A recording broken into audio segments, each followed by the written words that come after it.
Hello and welcome. This is from the CBN. We bring to you weekly reports and expert analysis of the actions, policies, and economic initiatives of the Central Bank of Nigeria, CBN. I am William Dada. The problems we face in this country do have solutions as long as we work objectively to understand them and dispassionately to solve them. Governor of the Central Bank of Nigeria, Mr. Godwin Emefiele, made that statement at the press briefing of the Bankers Committee earlier in the month, where the new RT200 FX program, which has a goal of repatriating $200 billion in non-oil exports over the next 3 to 5 years, was announced. The RT200 FX program is born out of the need to focus on strategies that can help the country earn more stable and sustainable inflows of foreign exchange. In today's episode, ahead of the biannual non-oil export summit coming up in April, we continue our conversations with stakeholders in the export domain. Plus, President Buhari inaugurates CBN Lafia branch. Stay tuned, we'll be right back. The biannual non-oil export summit is one of the 5 anchors of the Forex Repatriation RT200 FX program that will bring together all key players in the export business value chain to identify and solve problems that have plagued the sector over the years. As we count down to the summit, here's a second in the series of our conversations with stakeholders in the non-oil export domain on the CBN RT200 FX program.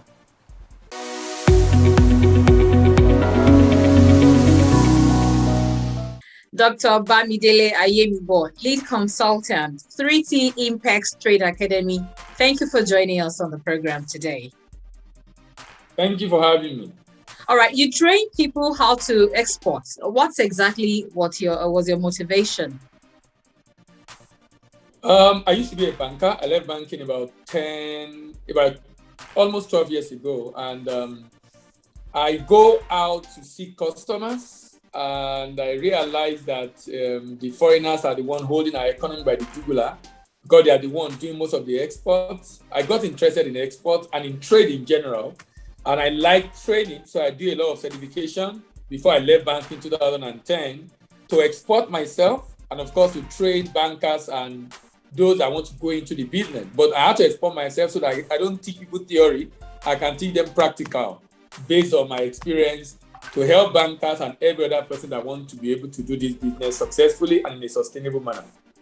All right, that's very interesting. Having experienced what exporting is all about too. But tell me, is it as difficult to export from Nigeria as people say? The challenge is not the difficulty. The challenge is the readiness to do the business.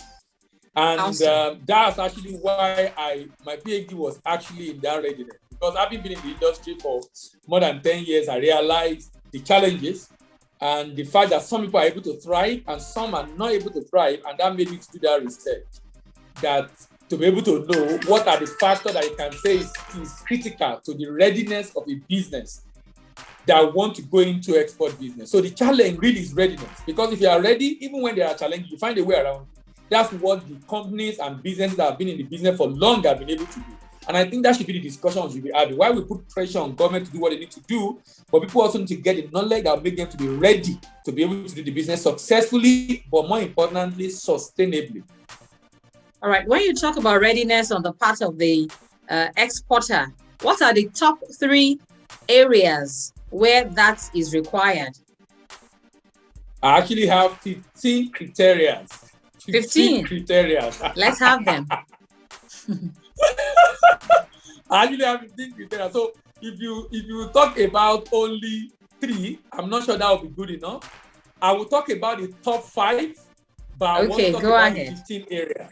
All right. Now the top 5 are product, pricing, purchasers, paperwork, and payment. Now, that is at the level of just answering your question when you talk about the top, right? Now, but that research revealed 15 areas of criteria for a business to be deemed ready for export. The promoter needs to be ready, that's the owner of the business. The product needs to be ready. The pricing needs to be ready. The staff, that's the predisposition of the staff, need to be ready. The business purpose for existence need to be ready. Purpose to go global, not just to make money. Because if the whole goal is to make money, when there are challenges, you pull back. Now, the first 5 I mentioned are the company's characteristics. But now, the company's capacity in terms of promotion, capacity in terms of proficiency to manage the business, capacity in terms of production capacity in terms of ability to raise money to fund the business and to pay. That's talking about payment. And in terms of positioning, even in the local market. So if I want to export, I must be positioned to export. That means my product, people locally should be interested and buying already. And then, of course, I'm probably even getting orders from abroad already, even when I've not even decided I want to go into export business. Then, in terms of the country you are shipping to, you must be able to know the people. There is this concept of the 16 W of the people, that's the consumers. What they buy, where they buy, when they buy, which one they buy, who decide, and why do they buy. Then the paperwork, that's talking about regulations, certifications, and then the potential. Is there a demand for this product in the export market? Then companion. Now, this last companion, which has 2 P's, partnership and purchasers, in my opinion, are the most critical. If you get every other thing right, but you don't have purchaser, it's useless. Even if you have purchaser, you don't have partners at destination to do marketing and follow up for the payment to resolve issues when there are issues, the business will not be sustainable. So what happened is that you see a situation in which I was in Kano yesterday and I was asking one of the NEPC rep there. He said about 500 people register every year in Kano alone. In Nigeria, maybe about 2,000, 3,000 people register for export in Nigeria. Guess how many people export every year? I've been following the data since 2006. No more than 1,000 business. Between 700, 800, 900,000. Sorry, no more than 1,000. Between 700, 800 businesses. No more than 1,000. Export every year. That means some people come in and go out. So the mortality rate is high because of lack of export readiness. All right. I'm already feeling like we're in a lecture room. That is very interesting. It shows you're on top of your game. But tell me now, the CBN RT200FX, the $200 billion in forex repatriation targets through non-oil exports, is a new initiative of the CBN, and it is meant to be a game changer in non-oil exports in Nigeria. What's your view of the program? I've been an advocate of this for many years. I think CBN is going in the right direction. I think this is extremely needed for Nigeria. My prayer and desire is that we implement it correctly and let it there be sincerity of purpose. Sincerely, it will help Nigeria to be able to achieve what CBN wants us to achieve. We need it, and we need it so desperately. So for me, it's a policy in the right direction, even though I wish it was driven by another agency, not CBN. But CBN has the money to support, so CBN is driving it. As long as it's for Nigeria, so be it. You talked about implementation. What exactly do you mean by correct implementation? Now, I wrote an article on this, which you saw already. The first one was on value addition. I think that we should set up processing facilities, not just for a business to own, but a shared processing facility. When we do that, we are going to give back to many SMEs who are going to create many jobs, and that is going to boost the volume of export we are going to be able to do. So we need a very big, massive factory, but that produce not just for one business, produce for different businesses in their own brand. This is a very common practice in China. Some of our Nigerian importers, 3 people, 4 people, 5 companies importing the same product, different brand. They are all buying it from the same factory. The factory is just a shared facility. The factory they do what they call white labeling, contract manufacturing. That way, the major headache of the businesses will be to develop the market in terms of quality, packaging, certification. The factory already have all that. That will reduce their cost of doing business. They invest more in market development. I feel we should invest a lot in share facility, in value addition that CBN is driving. Number 2, there is this concern around expanding the production capacity of the primary product, which is good, so that we'll be able to provide raw material for the manufacturers. We are focused a lot on cocoa, cashew, gum arabic, sesame seed, ginger, which are good. But our desire is to generate effects. But this product, when you look at it in the real sense of the word, they are not the mover of effects in the world. Cocoa is the highest, 9.5. All other ones are either 2-point-something, 3-point-something billion. None of them is up to $10 billion. Coffee is about 30 billion. Corn is about 20 or 30 billion. Soya beans is about 60 billion. If the primary commodity is at that price, you can imagine what we can make from the value chain. So why I'm not saying CBN should neglect the ginger, the cashew, the cocoa, the sesame, we should then look at additional commodities that equally have enough capacity to generate foreign exchange and support the plantation of those products to be able to increase the capacity of Nigeria to produce this raw material needed for value-added manufacturing. All right, let's talk more about the value addition of the thing. Let's take cocoa, for instance. What kind of value addition would be required to take cocoa from its raw form into exportable products? Cocoa in its raw form is exportable. What CBN wants now is to convert it to cocoa butter, to cocoa liquor, to cocoa powder, to cocoa cake as a secondary product for export, and for other people to extend beyond that to beverages, to chocolate, and then export it. So across the value chain, stop exporting primary commodities, start adding value. Let me tell you the reason why this is important. The market size for cocoa is about $9 billion, or let's say $10 billion. The market size for chocolate is $30 billion. So who is making money? The farmers in West Africa who produce 75% of cocoa in the world, or the Netherlands manufacturer of chocolate, the German manufacturer of chocolate, the Switzerland manufacturer of chocolate. Who is making money? We are doing all the work for raw materials, but someone else is making the money. That's why value addition becomes extremely important, because that's where we make money from. And that's what we generate the effect that CBN is looking for. All right. So in what areas then should prospective non-oil exporters, or those who are currently in the field, in what areas do you think they should key into this CBN initiative of RT200FX? They need to, first of all, identify the value chain they want to play in. So you're already doing cocoa. Do you want to convert it to liquor, to butter? CBN is saying, we'll give you money to set up the factory. We'll give you moratorium. You pay a single digit for even up to 10 years. What else? What else do you want? So if you say government is not supporting, government is now ready to support. So give you a loan to pay over a period of 10 years, single digits, with moratorium, so you don't pay immediately. I think it's a good deal. It's now for exporter to assess. You can't just decide to be adding value. Check the market potential. There are platforms online. You can have an idea of the market potential. What's the volume of demand? Who are those buying? And like I said when I was talking about the area of export readiness, in the destination you have identified online, do you have partners there? I would strongly recommend, do not export to export destination where you don't have a partner.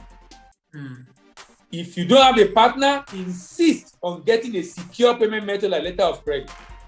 But if they are giving you another payment method like bill for collection that is not secure, means ensure you have a rep, a partner, so that if anything goes wrong, if the buyer says he's no more interested for whatever reason, if he's not paying on time, there is a rep at the destination that can ensure either transfer the goods to someone else or ensure he enforces the contract and that the payment is made.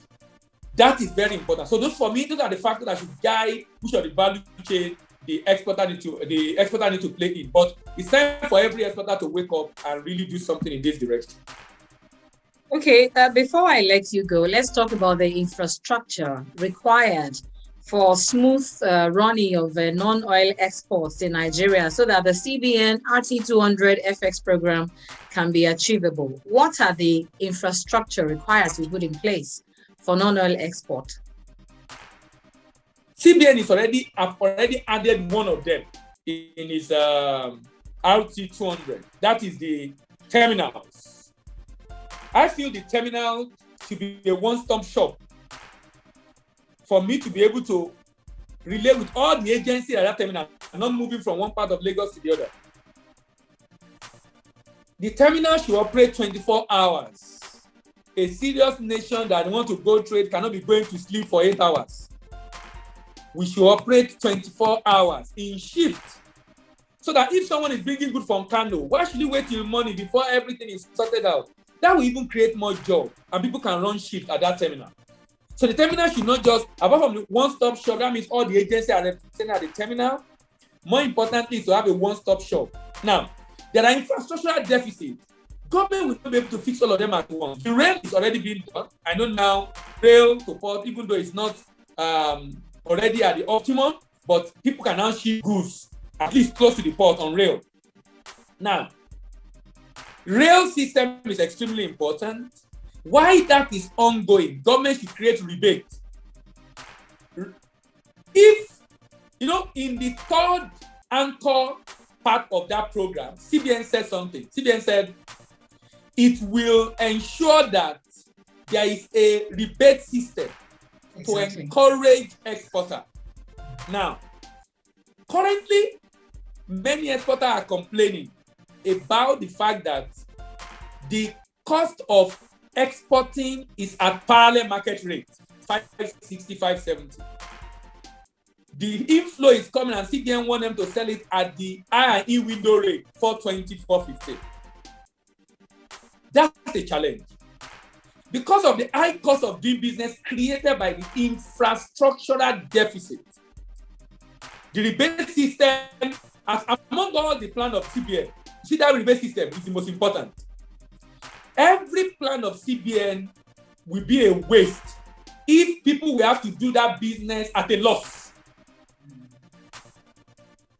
Because they are not getting the value. The cost is high. Cost and CBN expanding production is great because that will reduce the volume. So that will increase the volume and reduce the price because of increased supply. But how about the transport of the goods? How about the transport of the goods? How about the storage of the goods? Now, those delays, those infrastructural deficits, like I said, I know it can be fixed immediately. It will take a while to complete them, if at all we will ever be able to complete them because it's massive. But that rebate will be a way of a palliative measure to encourage exporter. For example, we have the export expansion grant. If that is funded by CBN, so that when I export, I get that grant as well due.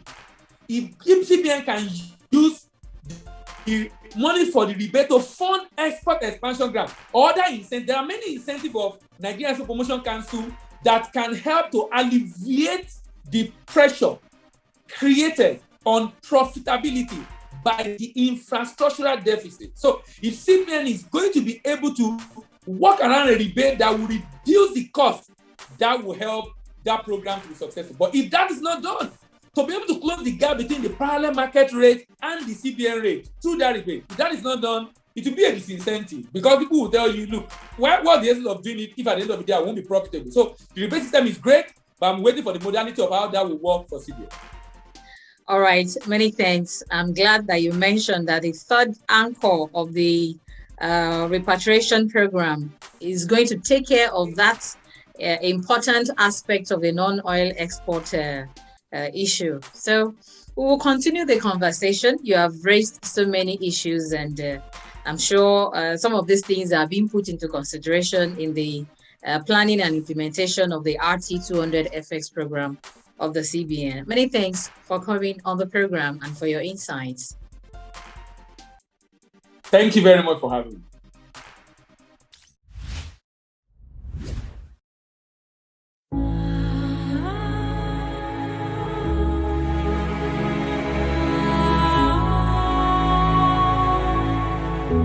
Nigeria is a rich nation of green land, rich resources, countless crops and commodities sufficient to feed and provide a means of livelihood for her teeming population.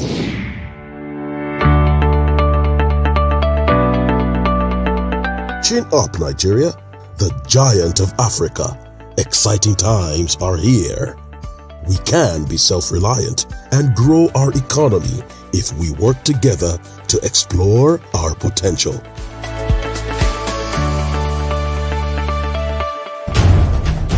It takes a whole nation.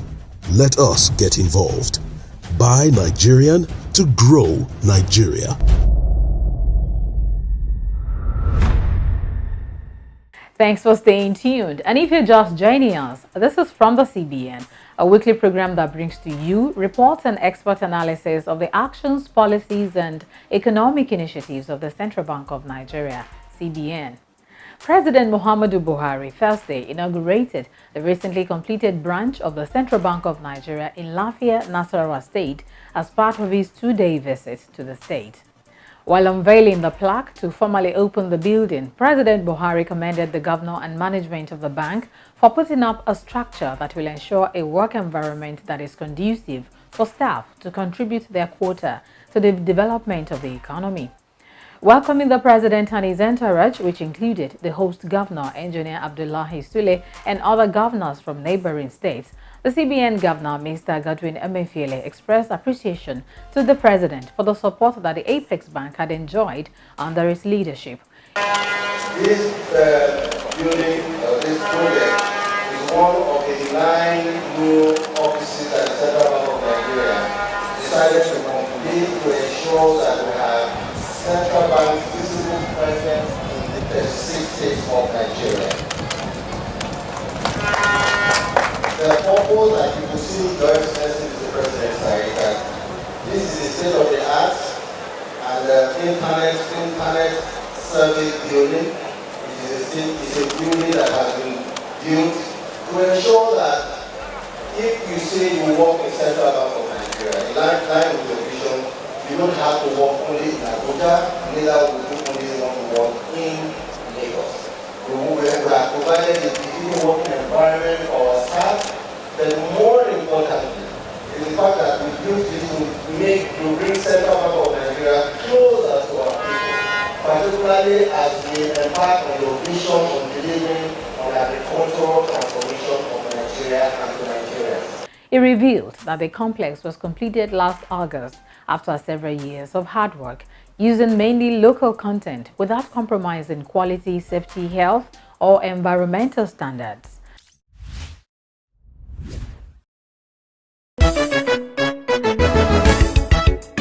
North, South, East or West, male or female, old school or millennial, rural or urban, the Naira is the same, and so is the e-Naira.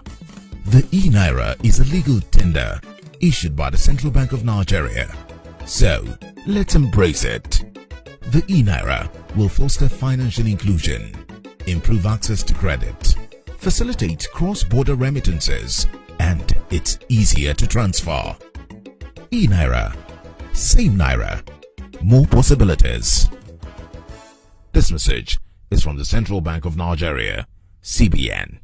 We have come to the end of the program from the CBN this week. You can report unresolved banking issues to the CBN Consumer Protection Department through the email address cpd@cbn.gov.ng with relevant documents. Call the CBN Contact Center using the phone line +234 700 2255 226. Local queries may apply. Send your inquiries, comments, and contributions to the email address fromthecbn@gmail.com. Follow us on Facebook, YouTube, Instagram, and Twitter for updates and uploaded episodes of the program. We invite you to join us again next time. I am Uli Emisi Dada. Stay safe and bye for now.